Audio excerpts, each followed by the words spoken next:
The child was not supposed to be in the boardroom. That much was clear from the way 12 of South Korea's most powerful executives had stopped mid-sentence, mid-breath, mid-everything, and turned to stare at the small girl standing in the center of the room with a sketchbook tucked under her arm and absolutely no awareness that she had done anything wrong. Yoon Da-on saw her from the head of the table. He stopped talking. In 14 years of running the Yoon Group, Da-on had never stopped talking mid-sentence in a board meeting. His executives knew this. They felt the silence land and looked at their chairman and found something on his face that none of them had ever seen before. Something unguarded and vast and completely beyond his control. And they looked back at the child to understand why. The child had turned toward the door, looking for whoever she had wandered away from. That was when the room understood. The jaw, the eyes, the exact, unmistakable angle of the nose. The senior executive to Daeon's left leaned toward the man beside him and said it low and certain, barely above a breath. "That's his face." The words didn't need to travel far. They moved through the room the way true things did, quietly, completely, leaving no space for argument. Da-on did not correct him. He could not have spoken if he tried. The door opened wider, and a woman stepped through, breathless professional armor slightly dented, a burnt orange folder pressed against her chest and eyes that found the child first, and then, with the particular dread of someone who already sensed the temperature of a room had changed, found Daeon. Taylor Andre had not changed. That was the first thing he thought, which was not a rational thought for a man standing in front of his entire board, but rationality had left the building approximately 30 seconds ago. She was exactly as he remembered, that precise, self-contained presence, the kind of woman who walked into rooms and immediately understood the geometry of them. She was looking at him the way she had looked at him once before, a long time ago, across a hotel bar counter at 2 in the morning. Like she was deciding something. Then her expression closed. Professional, controlled. She reached her daughter and took her hand. "I'm so sorry." Her voice was steady in a way that cost her something. She wondered, "I'm so sorry for the interruption, we'll get out of your—" She made herself look up. Their eyes met. 6 years collapsed into a single breath. The small girl, his daughter, something in Daeon's chest said, with a certainty that needed no confirmation, looked up at him with frank, unfiltered assessment. She studied him the way children studied things they found genuinely interesting, without pretense or performance. Then she said, with the complete confidence of a 6-year-old who had never once been made to feel small, "You have my face." The room cleared in under 2 minutes. 12 executives gathered tablets and folders, with the quiet efficiency of people who understood that what was happening had nothing to do with them. They filed out in a single careful stream, some looking, most choosing not to. The door closed with a soft, final click. 3 people remained. Daeon had not moved from the head of the table. Taylor had not moved from the spot where she'd found Zoe. The child herself had settled cross-legged on the floor beside one of the vacated chairs and opened her sketchbook with the focused calm of someone who understood that adults sometimes needed a moment and was content to wait them out. The silence lasted longer than it should have. It was Daeon who broke it. His voice was careful, the voice of a man choosing each word the way you chose footing on uncertain ground. "She's mine." Not a question. Not quite a statement. The words of a man testing the floor, making sure it was still there. Taylor's chin lifted. "She's mine." Something moved through his expression. Not challenge, not anger, recalibration. "That's not what I meant." "I know what you meant." He looked at Zoe again. Zoe, unbothered, was sketching. Taylor watched Daeon watch her daughter and felt something complicated move through her chest that she had no interest in examining. "Her name," he said quietly. "Zoe." He said it once, to himself, barely audible, like he was learning the shape of something he had always been supposed to know. Taylor tightened her grip on the burnt orange folder. I came here for a meeting about a licensing dispute. That is what I'm here for. Whatever else you think this. The dispute is suspended. Simple, already decided. As of this afternoon. Taylor stared at him. You can't just... I can. No arrogance, just fact. The fact of a man who had been making unilateral decisions for 14 years and had never once needed to apologize for it. I'm offering you a consulting contract. Instead, creative direction for the Yoon Group's Cultural Heritage Initiative. 12 weeks minimum. The terms will be delivered to your hotel by 6 this evening. I don't want a consulting contract. I want the dispute resolved. I want it on record that every concept in that collection was, I know, quiet, certain. I know it was yours. She stopped. He held her gaze steadily. Something in it that was not quite an apology and not quite a promise, but lived in the space between the two. Read the contract before you decide. She read it that evening while Zoe slept, small and warm in the center of the hotel bed, one hand tucked under her chin. Taylor sat at the desk by the window, with Seoul glittering 40 floors below, and the contract open on her laptop and the burnt orange folder she hadn't needed after all sitting untouched beside it. The terms were extraordinary.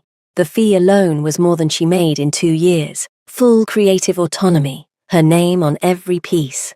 International distribution, through the Yoon Group's retail network across 12 countries. And a clause, added deliberately, she was certain, because nothing in a document like this was accidental, that explicitly confirmed sole ownership of all design concepts, past and present. That clause was not standard. Her phone buzzed. Caleb. How did it go? Did they back down? Taylor looked at the contract, looked at Zoe, looked at Seoul spread out below her like a city that had been waiting for her to return and deal with the thing she had been avoiding. Still processing, she typed back. Talk tomorrow. She stared at the contract for another hour. The practical part of her brain ran the numbers, mapped the exposure, calculated what this could do for her brand.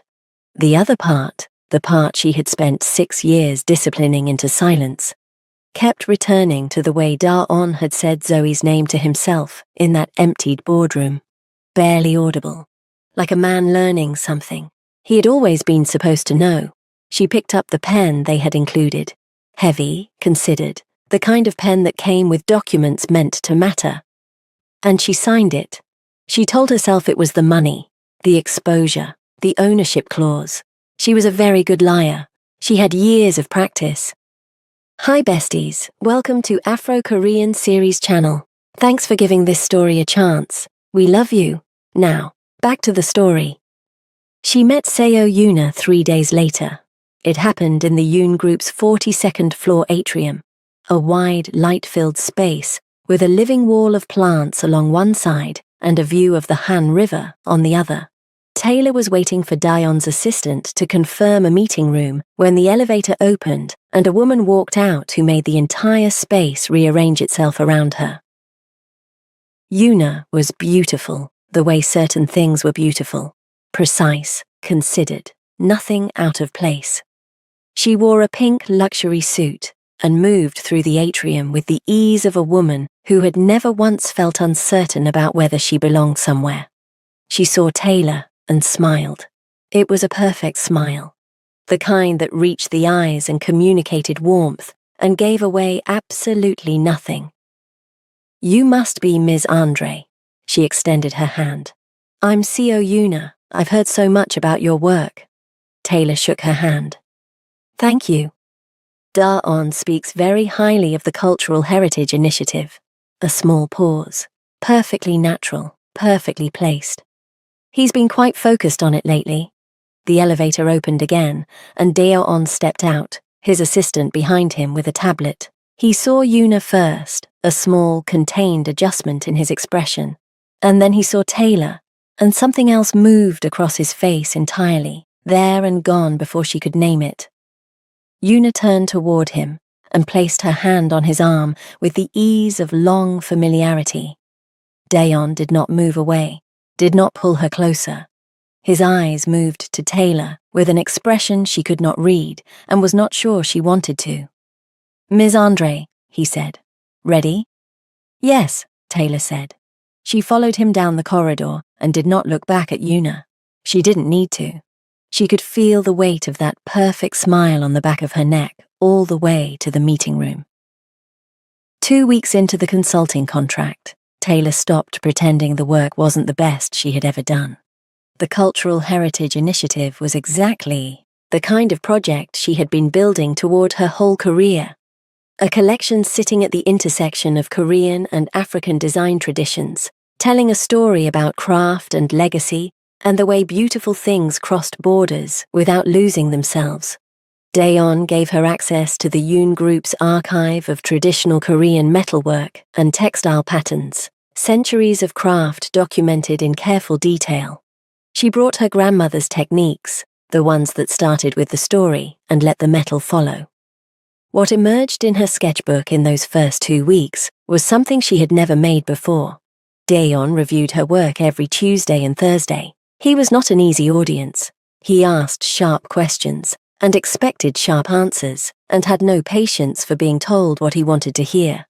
Taylor gave him exactly what she had, her real thinking, her actual vision, no performance, and watched something shift in his expression on those days, in a way she noticed and chose not to examine. He was different in those meetings than he was everywhere else. Still controlled, still exact. But there were moments, a question that went somewhere unexpected, a response that revealed more than he intended, when she saw the man from the hotel bar inside the chairman. The one who had laughed at himself, the one who had stayed until the bar closed because neither of them wanted to be the one to leave first. She noticed. She kept her face neutral and her thoughts to herself. Zoe had developed her own relationship with the Yoon Group building that Taylor had not sanctioned and could not seem to stop. She accompanied Taylor on days when the after-school program, arranged quietly by Dayon, about which Taylor had spent 20 furious minutes before conceding it was exactly what she needed, finished early. She would settle wherever space was available with her sketchbook and draw with the intense focus of a child who had inherited her mother's relationship with making things. Dayon's assistant, a quiet, efficient woman named Park Ji-soo, had taken to setting up a small space for Zoe at the end of her desk without being asked. Taylor had noticed. She had not said thank you because saying thank you meant acknowledging that she had needed the help. Dayon noticed Zoe every time. Taylor watched him notice and say nothing and return to whatever he was doing. She watched him recalibrate his path through a room to pass closer to where Zoe was sitting. She watched him pause once over Zoe's shoulder to look at what she was drawing, the Yoon Group tower surrounded by cherry blossoms, rendered in the careful detail of a child who looked at things closely. And she watched something move across his face that had no name in any language she spoke. He did not reach out, did not speak, just looked and moved on, and carried it with him. It was a Thursday evening, the building mostly emptied, Taylor staying late to finish a concept sketch that had been pulling at her all day. She surfaced eventually, blinking, and went looking for Zoe. Park Ji-soo's desk was empty for the evening. A note sat on the keyboard in neat handwriting, finished for the evening. "Zoe is with Mr. Yoon. She asked to show him her drawings." He said yes. Taylor stared at the note for a moment longer than necessary. Then she walked to Dayon's office. The door was ajar. She pushed it open. Dayon was sitting on the floor, not at his desk, not at the long meeting table. On the floor, his back against the sofa, jacket off, sleeves rolled to the elbow, his entire controlled and exact and uninterruptible presence arranged on the carpet beside a 6-year-old girl who was showing him her sketchbook page by page with the seriousness of someone presenting work they were proud of. He was listening, not with the polite half-attention of an adult humoring a child, with his whole body turned toward her, his eyes moving across each page. asking questions in the quiet way he asked questions when he actually wanted to know the answer. Zoe said something Taylor couldn't hear from the doorway. Dayon looked at the page, said something low and considered, and Zoe laughed, a real laugh, the delighted, unself-conscious kind. And Dayon looked at her laughing face with an expression of such unguarded, terrified, absolute tenderness that Taylor's chest did something she was completely unprepared for. He was already gone for her, already completely, quietly gone in the way of someone who had not chosen it and did not know what to do with it and was doing it anyway. He did not know Taylor was there. She stood in the doorway and let herself see it. The billionaire chairman on the floor of his own office, undone by a 6-year-old with a sketchbook, not performing a single thing, and felt the wall she had been maintaining with considerable discipline develop a crack she was not sure she could repair. She was not falling. That was what she told herself, back against the wall of the corridor, hand pressed flat against her sternum. She had a consulting contract and a 6-year-old, and 6 years of evidence that opening herself up to this particular man led nowhere good. She had Caleb's voice in her head. You deserve better. You've always deserved better. And every reason in the world to keep the distance she had worked hard to maintain. She was absolutely falling. She pushed off the wall, smoothed her expression into something manageable, and knocked on the open door. Dayon looked up. The tenderness shuttered. The control came back, but not fast enough. She had seen it. They both knew she had seen it. Sorry to interrupt. Her voice was steady. She was getting very good at steady. Time to go, Zoe. Zoe looked up with the expression of a child who had been having an excellent time and felt strongly about the timing of its interruption. 5 more minutes. Now, baby. Dawn rose from the floor in one smooth movement, and Taylor suddenly understood why his boardroom cleared without argument. He was taller than she remembered, or maybe the hotel bar had made him smaller somehow, more human, more reachable. In this office, with the evening light coming sideways through the glass and Zoe chattering about noodles between them, the distance between him and Taylor was the kind that had a pulse. She was aware of his hands, the rolled sleeves, the way he had been sitting on the floor of his own office like a man who had forgotten, briefly, that he was supposed to be untouchable. He was looking at her mouth, just once, just for a fraction of a second that he clearly had not intended to give away. Then his eyes came back up and held hers with the controlled steadiness of a man who was very good at pretending he hadn't just done that. She's talented, he said quietly. I know, Taylor said. The air between them had the quality of a conversation happening, underneath the one they were having out loud. Neither of them moved toward it. Neither of them moved away. Then Zoe announced she was hungry, and could they please get the noodles from the place with the green sign, and the moment broke cleanly, and Taylor exhaled something she had been holding since the doorway. She shepherded Zoe toward the door, stopped, turned back. Dayon was still standing in the center of his office watching them go, with an expression he had not yet managed to put away. Good night, Mr. Yoon, she said. Good night, Miss Andre, he said. She walked to the elevator with Zoe's hand in hers, and soul darkening outside the glass walls, and something she had spent 6 years keeping sealed opening slowly in her chest, whether she was ready for it or not. She was not ready. She was going to have to be. CO Yuna requested a private meeting on a Tuesday, not through Dayon, not through his assistant. A handwritten note delivered to Taylor's temporary studio on the 38th floor slipped under the door sometime between 8 and 9 in the morning, while Taylor was getting coffee. Cream cardstock, precise handwriting, a time and a location. A private dining room in the Yoon Group's hospitality floor, 12:30, lunch provided. No question mark, no if you're available. Just the facts, arranged with the confidence of a woman who did not anticipate being declined. Taylor turned the note over in her hands for a long moment, then she put it down and went back to her sketches. She went at 12:30. The private dining room was everything the rest of the Yoon Group building was, restrained, considered, Expensive in the way that didn't need to announce itself. A table set for two. Banchan arranged in small ceramic dishes. A window overlooking the Han River, grey and wide and moving slowly under an overcast sky. Yuna was already seated. She rose when Taylor entered, with the easy grace of a woman who had been raised to make other people feel welcomed into spaces she controlled. "Ms. Andre, thank you for coming." She gestured to the opposite chair. "Please." Taylor sat. A server appeared, poured tea, disappeared.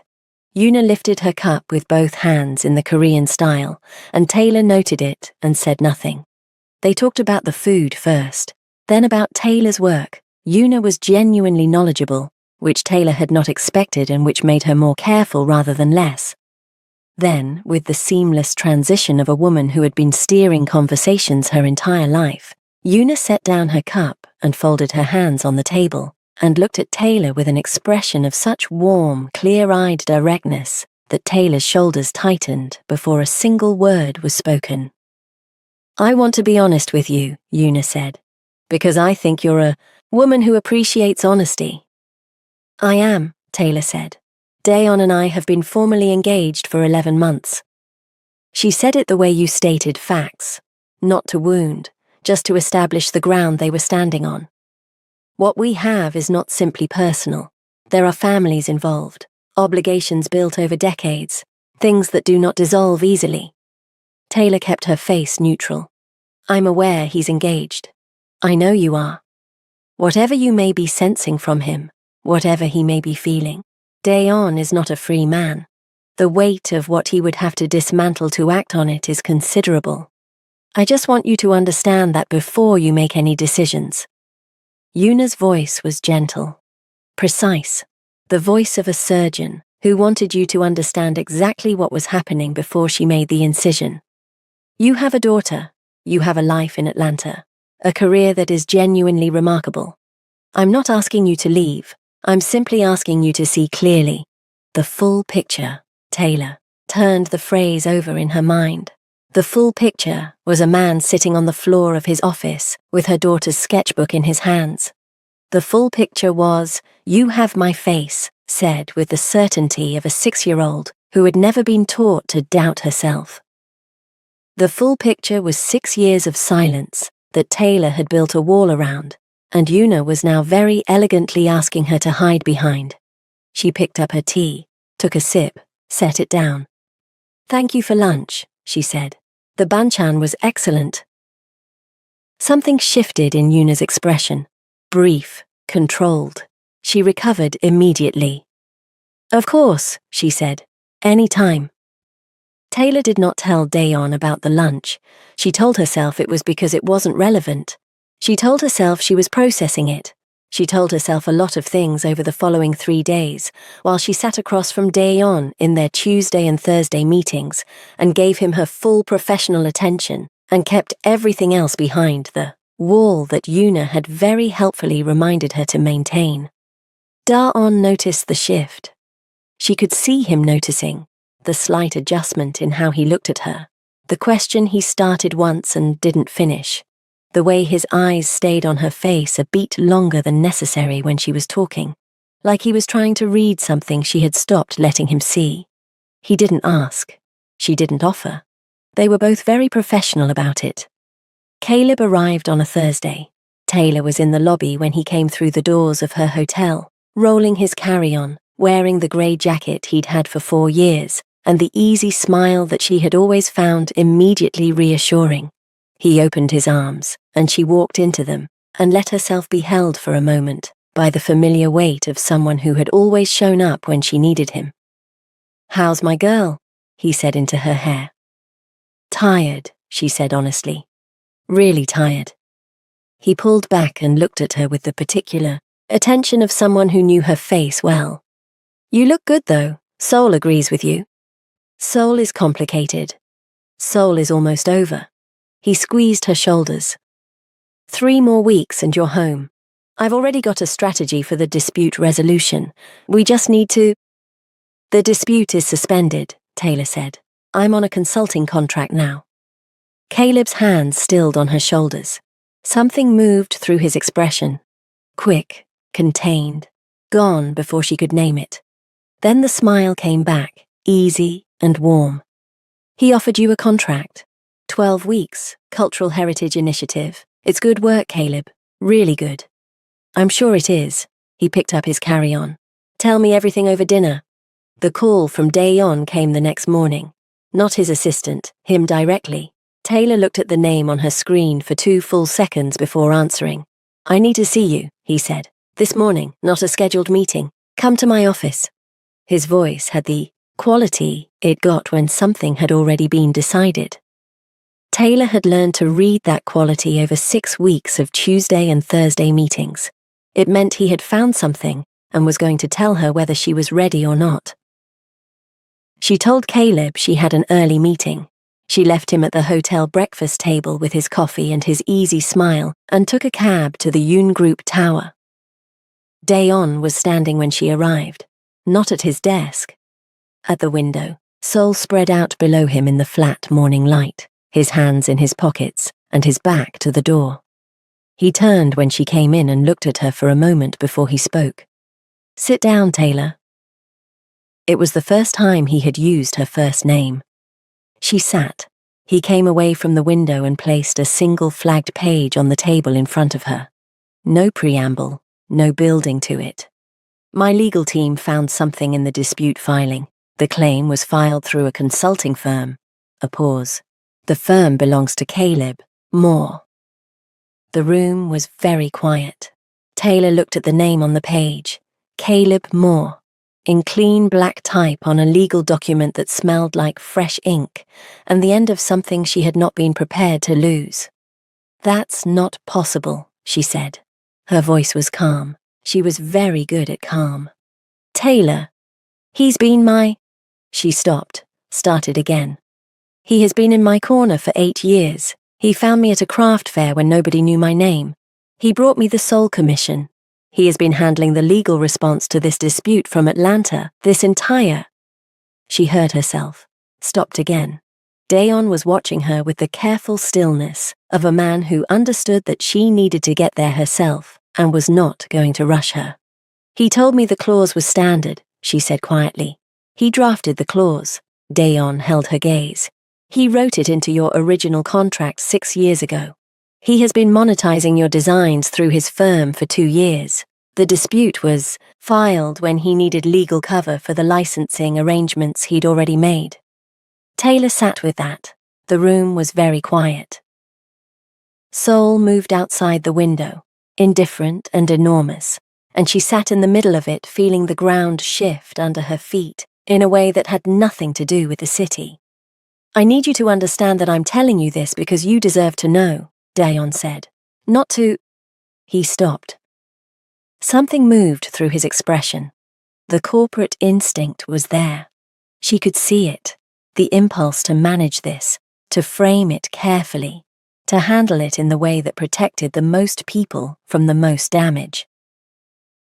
The Yoon Group's legal team will be filing a counter-complaint against his firm, regardless of what you decide to do. That's already in motion. There it was, the management. This is already handled of a man who processed everything through the machinery of control. Taylor looked at him. Is that what this is? You're informing me as a courtesy because your legal team is already moving? No. Immediate. No, that's not... He stopped again, pressed his fingers briefly to the bridge of his nose in a gesture she had never seen from him before. Something genuinely unguarded, a crack in the precision. I'm telling you because he's been stealing from you, and because I think he's been doing other things that I can't prove yet, but... He stopped. What things? Taylor said. Dayon looked at her for a long moment. 6 years ago, when you left Seoul. A pause that had weight. Did you try to reach me? The question landed like a stone dropped in still water. Taylor felt the ripples move through her and kept her face very still. Why are you asking me that? Because I need to know. She looked at him, at this man who had given her 6 years of silence and then restructured a legal dispute into a consulting contract, and sat on his office floor with her daughter and looked at her mouth when he thought she wasn't watching. She looked at him and made a decision. "Once," she said, "I sent one message to the number you gave me." She kept her voice even. "You didn't respond." Something happened in Day-on's face that she did not have words for. "I never received it," he said. The room was very, very quiet. She did not go back to the hotel immediately. She walked. Seoul in the late morning was loud and layered and completely unbothered by the fact that her entire understanding of the last 6 years was rearranging itself with every step.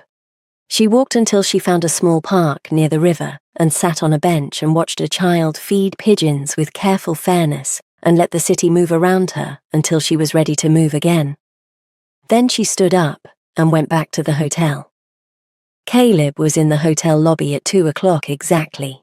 He saw her face when she came through the doors, and something shifted in his, quick, almost imperceptible, the adjustment of a man recalibrating. But he held the smile. He was very good at holding the smile. "You look serious," he said. "Sit down, Caleb." They sat in 2 chairs near the window, Seoul traffic moving beyond the glass. Taylor placed her phone on the table between them, screen down. "Tell me about your consulting firm," she said. The smile didn't drop. That was the thing she would remember later. How long he held the smile. Like if he held it long enough, the ground might not open up under him. "Taylor, the one that filed the dispute against me," she said, "using a clause you wrote into my original contract." She kept her voice level. "Tell me." The smile finally went. What replaced it was something she had never seen on Caleb's face before. Something stripped back and raw and complicated in the way of a person who had been carrying something heavy for a long time and had just been relieved of the option of continuing to carry it. "It wasn't," he stopped. "It started as protection. I wanted to make sure I had—" "You wanted to make sure you had leverage," Taylor said. "I wanted to make sure you didn't outgrow me." The words came out quiet and undefended, and she understood in that moment that this was the most honest thing he had ever said to her. "You were getting bigger. The wait list, the editorials, that retailer who contacted you directly in November. You didn't even tell me about it for 2 weeks. 2 weeks, Taylor. You used to call me the same day." She looked at him. "I built you," he said. The rawness was fully exposed now. "I found you. I brought you soul. Everything you have started with me believing in you when you didn't believe in yourself. And you were just—" His jaw tightened. "You were just going to hand my role to some business manager you hadn't even met yet.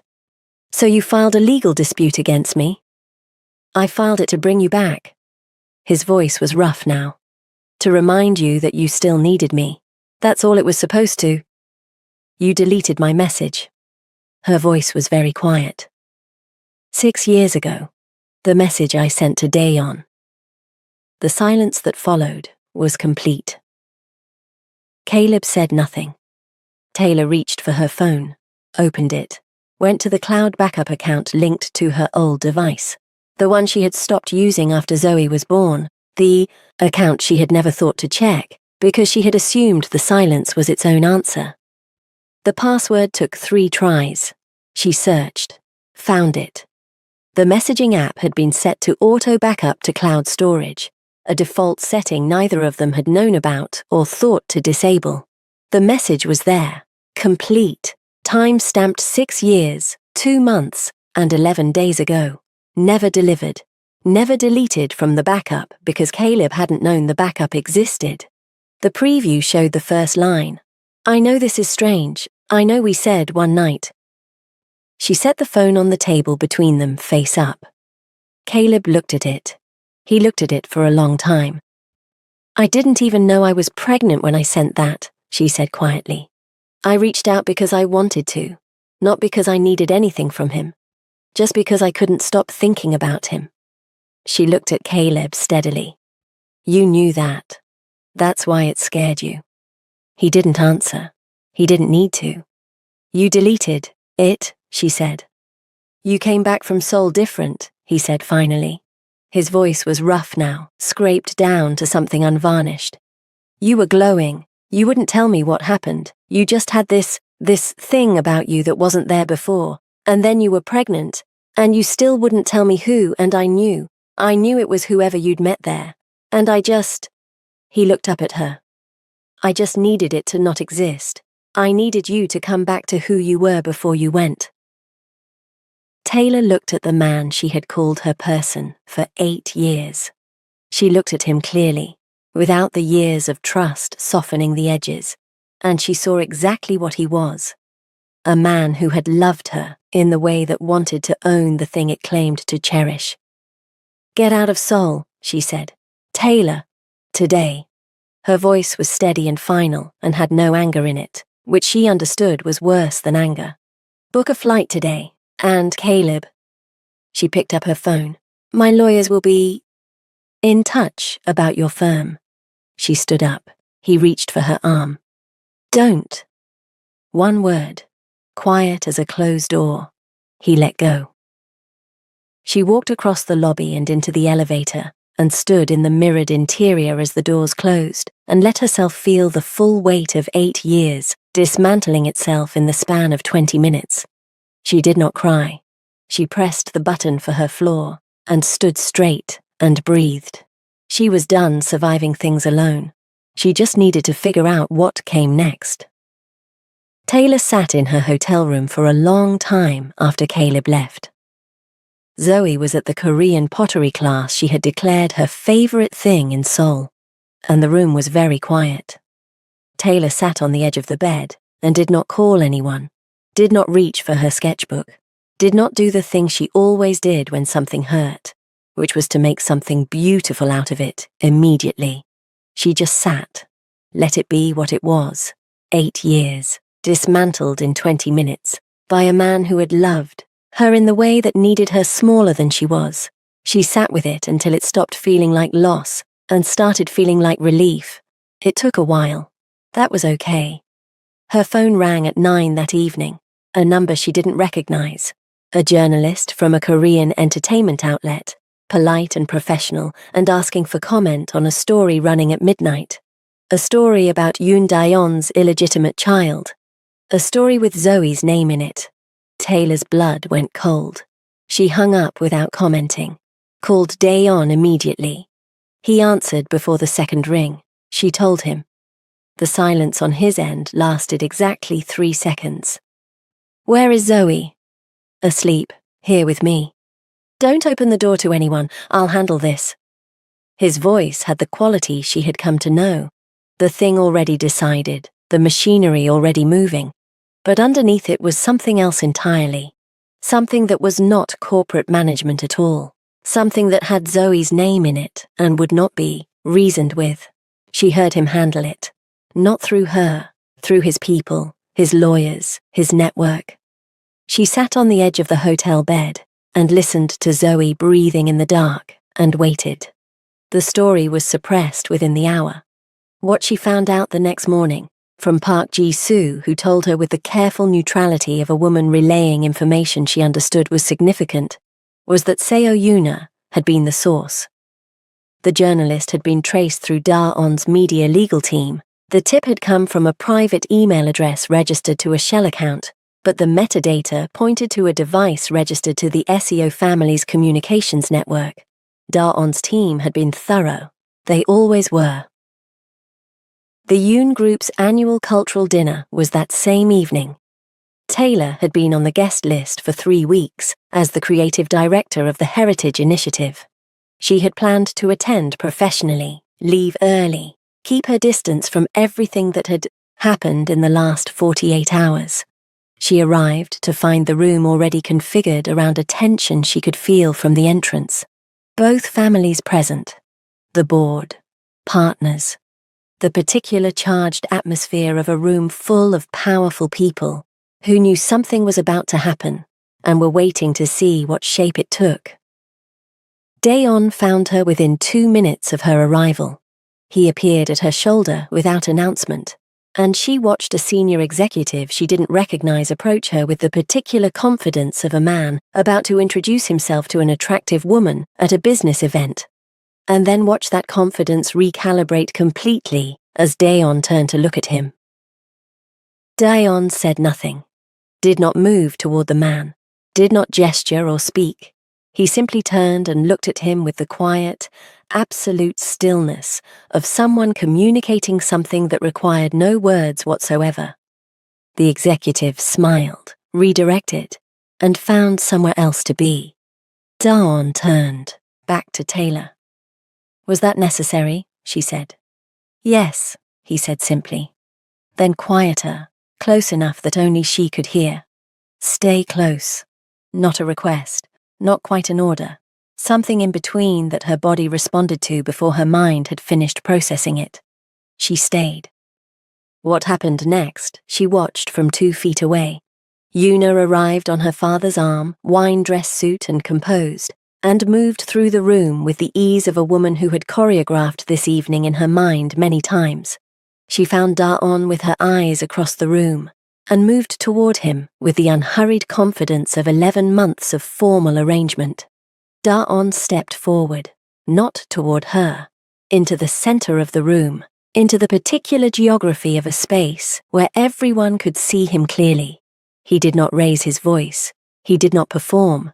He spoke in Korean first and then in English, his eyes finding Taylor briefly as he shifted languages, making sure she would not miss a word.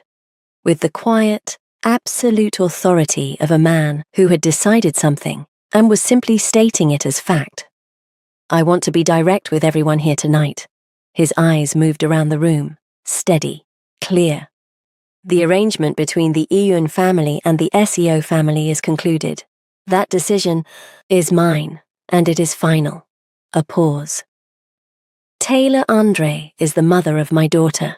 She is also one of the most gifted designers I have encountered in 20 years of working in this industry. She deserves to be introduced to this room as both of those things, without conditions and without negotiation." The room was completely silent. Yuna stood very still in the center of it. Her father's hand was on her arm. Her face was a masterpiece of controlled composure that cost her everything visible to anyone paying attention. She had done everything right. She had been patient and strategic and perfectly positioned. She had lost anyway, not to someone who tried harder, but to someone who simply existed, who had walked into a boardroom with a child and changed everything without even trying. Yuna set down her glass, excused herself from her father's side with the composure of a woman who would not give this room the satisfaction of watching her break.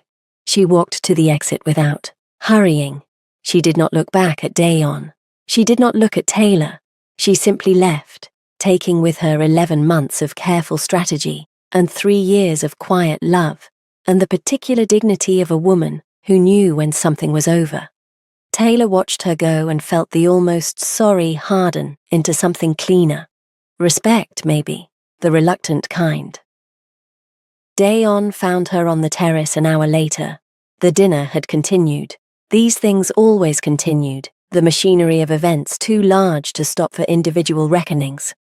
And Taylor had stepped outside for air and found Sol spread out below her in the night, enormous and lit and completely indifferent to everything that had happened in the last 48 hours. She heard him before she saw him, the particular quality of his footsteps, even deliberate, the walk of a man who had already mapped every space he entered.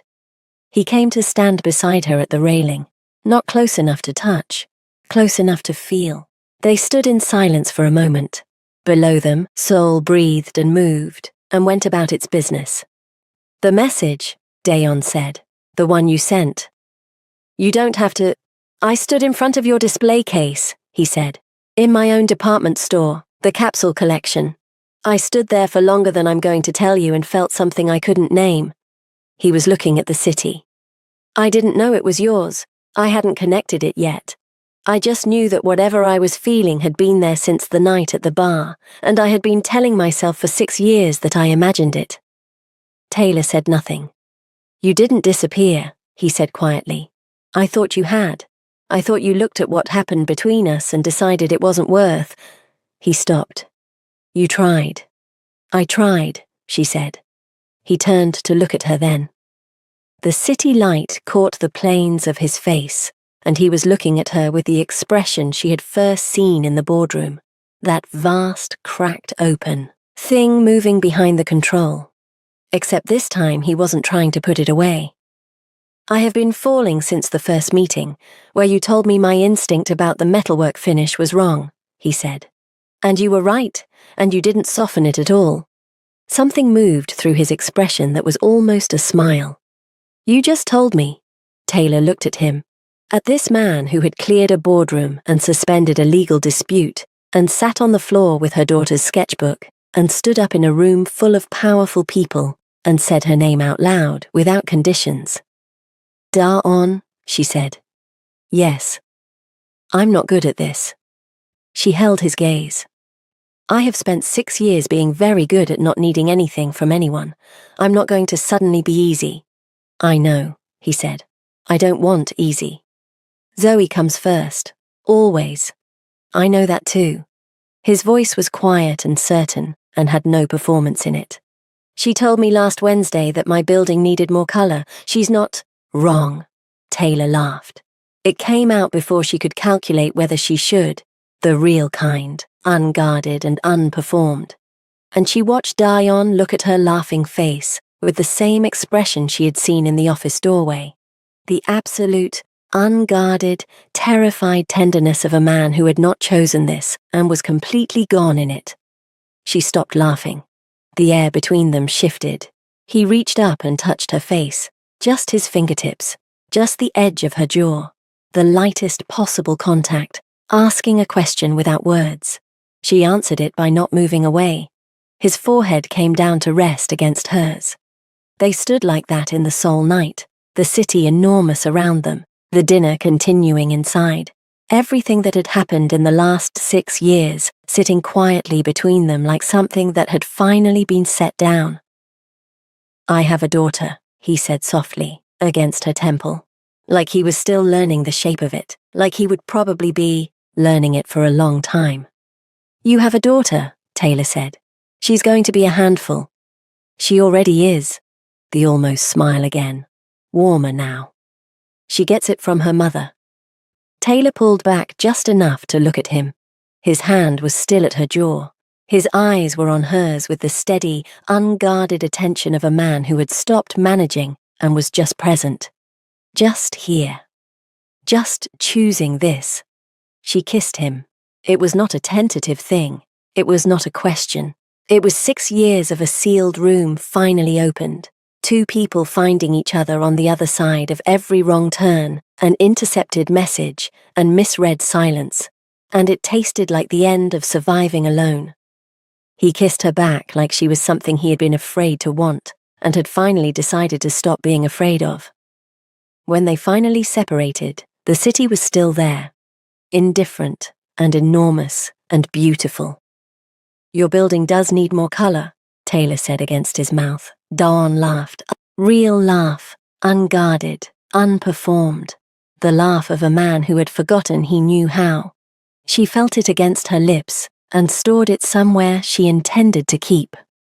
3 weeks later, on an ordinary Friday evening, Taylor sat at the desk in Dayon's apartment, with her sketchbook open and soul darkening outside the floor-to-ceiling windows.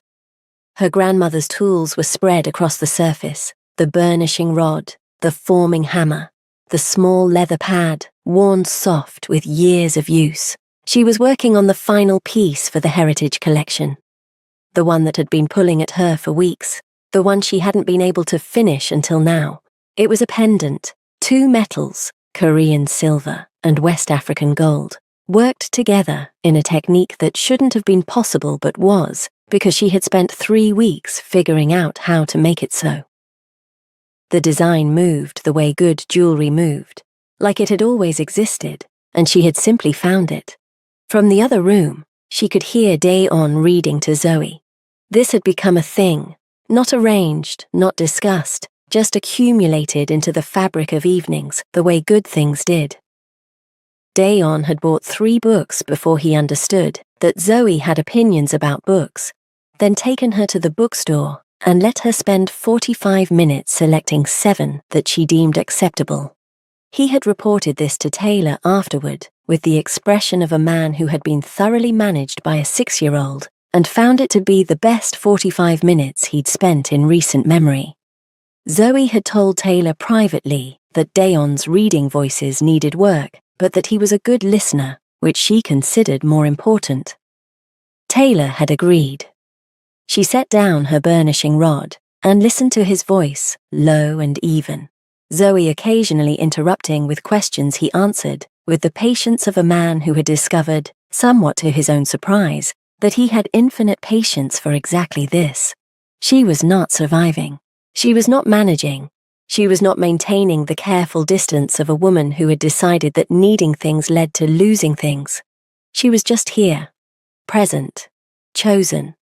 Not because circumstances had arranged it, not because a child had walked through a wrong door, but because she had looked at a man sitting on the floor of his own office with her daughter's sketchbook in his hands and decided quietly and finally that she was done being afraid of what she wanted.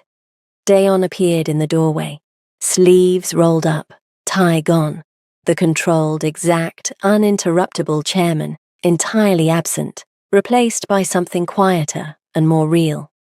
"She's asking for you," he said. "She says I read the voices wrong." "You probably do." "I definitely do." He looked at her work on the desk, at the pendant. Something moved through his expression, the particular quality he got when her work did something to him that he didn't have words for yet.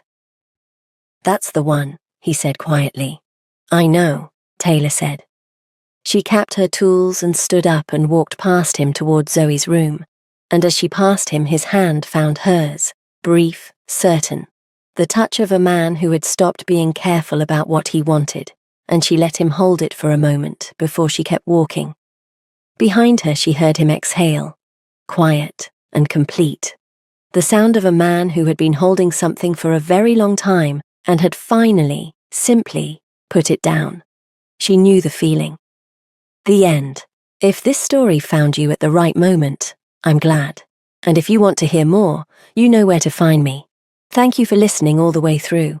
I'd love to hear what you think of this story.